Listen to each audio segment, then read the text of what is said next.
Di sebuah kamar apartemen berukuran 3 kali 4 meter, seorang warga negara asing asal Iran berinisial HR memproduksi belasan kilogram narkotika jenis sabu siap edar menggunakan peralatan dapur seadanya. HR membuat sabu untuk kemudian diedarkan ke pembelinya di sekitar apartemen Victoria, Jalan Dan Mogot, Cengkareng, Jakarta Barat, di mana apartemen tersebut menjadi tempat dirinya membuat sabu. Pabrik sabu rumahan yang dibuat HR tersebut terungkap setelah tim Direktorat Tindak Pidana Narkoba Bareskrim Polri menggeruduk apartemennya. Masuk.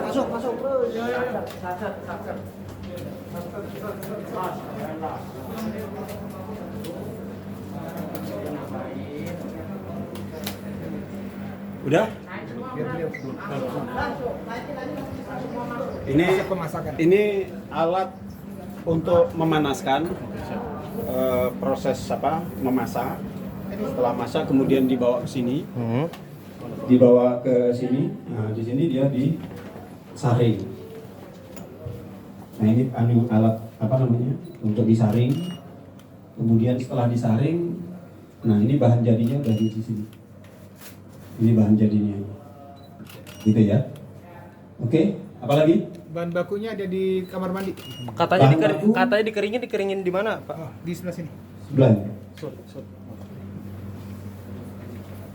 Untuk bahan ini, dia mengeringkan di sini. Panas. Oh, kena cuaca panas gitu ya? Dijemur Pakai kan alas komandan. ini. Ya. Pakai alas Kemudian hanya ditaruh di sini saja. sehingga ada cahaya sama, matahari. suhu kamar. Sip. Oke. Bahan bakunya yang di kamar mandi. Ini bahan bakunya di sini. Coba lihat. Nah, ini bahan bakunya. Ini bahan baku Bang, dalam terangan, bentuk ya. Nah, ini bahan bakunya. 1, 2 kontainer besar sama kontainer kecil. Jadi memang mereka sengaja untuk memisahkan bahan baku, proses produksi sama saat proses pengeringan. Oke?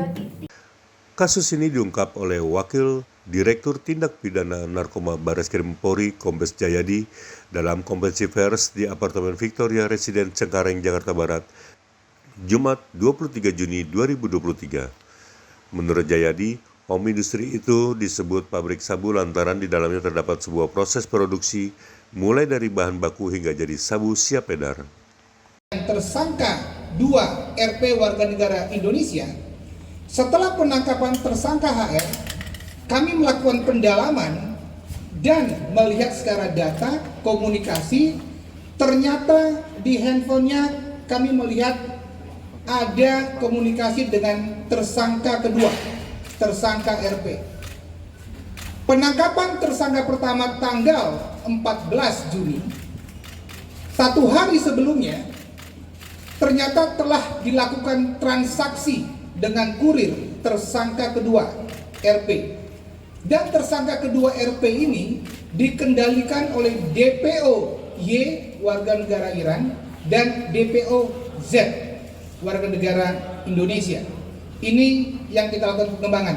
Jadi di tanggal 13 ada komunikasi bahwa tersangka kedua ini menerima distribusi dari hasil produksi narkoba. Kemudian tahap kedua, bagaimana proses pengadaan barang-barang ini? Ada 2 fase.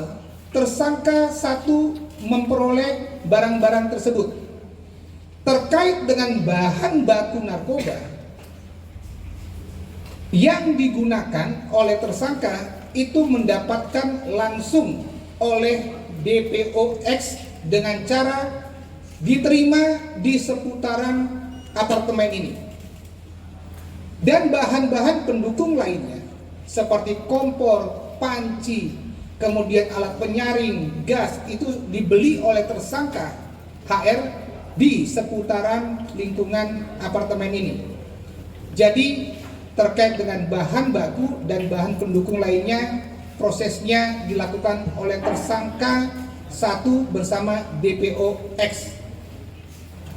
Kemudian bagaimana memproduksi, tahap ketiga, bagaimana memproduksi bahan-bahan baku yang diterima sampai dengan hasil produksi yang siap diedarkan.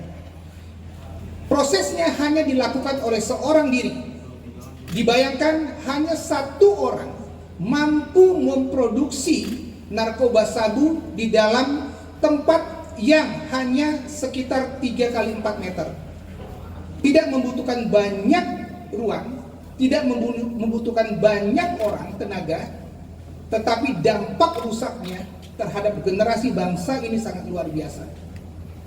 Saya menjelaskan bahwa bahan baku yang dilakukan oleh tersangka satu ini hanya membutuhkan 15 menit memasak bahan baku itu dengan menggunakan kompor, dipanaskan, didinginkan, dipanaskan, didinginkan, hanya butuh 15 menit untuk satu olahan.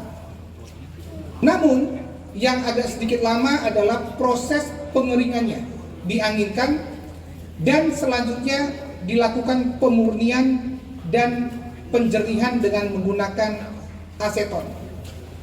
Jadi itu prosesnya untuk satu olahan. Faktanya di kasus ini tersangka satu olahan berhasil memproduksi 0,5 kilogram sebelum yang bersangkutan tertangkap. Kami masuk ke tahap keempat, tahap pemasaran pendistribusian hasil produksi. Tersangka satu dengan satu olahan ini telah mendistribusikan dan memasarkan 3 kali. Yang pertama 200 gram itu dilakukan pendistribusian dan diterima juga di daerah seputaran TKP sini. Jadi tempatnya tidak jauh-jauh. Itu diterima oleh DPO X. Yang kedua juga 150 gram itu diterima oleh DPO X. Dan kemudian yang 50 gram itu diterima oleh tersangka 2 atau tersangka RP. Terakhir, saya ingin menjelaskan kaitannya jaringan pabrik sabu oleh Iranian Syndicate yang kita ungkap di apartemen Bilangan dan Mogot dengan jaringan Iranian Syndicate yang kita ungkap di apartemen Bilangan Casablanca. Faktanya adalah yang pertama, tersangka yang kita amankan, kedua TKP ini ada warga negara asingnya, Iran. Kemudian yang kedua, kami mendalami ternyata ada kaitannya kasus yang pertama di Casablanca dan di Dan Mogot terkait dengan pengendalinya. Tetapi dalam hal ini secara detail kami belum bisa menjelaskan, tetapi faktanya sudah ada dari bahan-bahan yang diterima dan alat-alat komunikasi yang sudah kita amankan. Jadi hal-hal tersebut yang kami jelaskan nanti secara detail kita bisa melihat lokasi pembunuhan.